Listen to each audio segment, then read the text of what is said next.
السلام عليكم ورحمة الله وبركاته. أصحاب تقاليق أي كحرة فاسي channel كسر دواذا قصة عصب. قصة ما أنت تايتل كيك وحويان سرت فرحة. أنت نقول جلين قصة وحنقعد سنة يا إنا سبسكرايب صارتان زي ونيجو صدق قصة والبع عصب وصوق لنا قصة ونقول جلنا. مال المعلمها كمذا الماء يا أبيه ويدي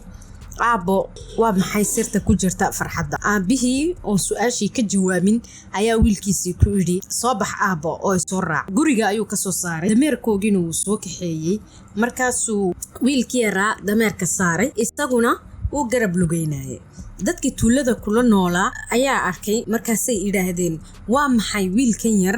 ee isaga dameerkii la saaray aabihina garab lugeynayo ixtiraam ma laha markaas waa aabihii ku yiri wiilkiisii ma maqashay wiilkaygiyo in maray hadda guriga ku laabanayna maalinkii dambe ayaa haddana dibadda ay u soo baxeen aabuhuna uu koray dameerkii wiilkiisina uu garab lugeynayay markaasay haddana yiraahdeen dadkii tuulada ku noolaa waa maxay aabahan dameerka koray wiilkiisii yaraa na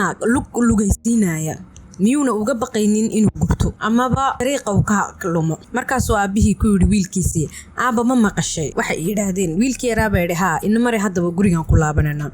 maalinkii dambe ayay labadooduba soo baxeen dameerkina soo wada koreen iyagoo fuushan dameerkii ayay arkeen dadkii tuuladu markaas bay yiraahdeen dadkani miyayna ahayn dad caadiya maxay xayawaankooga sidan oo dhan ugu dhibayaan ay ugu rarayaan markaas waa aabihii ku yiri ma maqashay wiilkaygiyo abudi wiilkeera in maray hadda gurigan ku laabanayna maalinkii dambe ayay iska tageen iyagoo alaabtoodii sita dameerkina daba socdo markaasay yiraahdeen dadkii tuulada ku noolaa oo khalad kale ka soo saareen oo yiraahdeen dadkan maxaa ka khaldan waa duni qaliban dameerkii loogu talagalay inay wax ku rartaan ayayba isdaba wadaano iyagina alaabtoodii iyaga sita markaas aabihii ku yiri ma maqashay wiilkaygiyo abudi wiilkeera markaasay guriga yimaadeen guriga markay yimaadeen buu aabihii ku yiri wiilkaygiyo maalin hore waxaad i weydiisay sirta farxadda kaaga ma aanan jawaabin maalmahan oo dhan oo ku saarayay waxaan indhahaaga tusiyay su'aashaad i weydiisay inaan kaaga jawaabo oon kugu tuso tusaale saddexdii cisho aan baxnayba dadka tuuladu saddex qaab oo kala gooniya samay mar adigan ku saaray mar aniga dameerka raacay marna waan wada raacnay marna dameerka ayaan raaritaankii ka daynay oo aan caadi u qaadanay alaabteena inta jeerba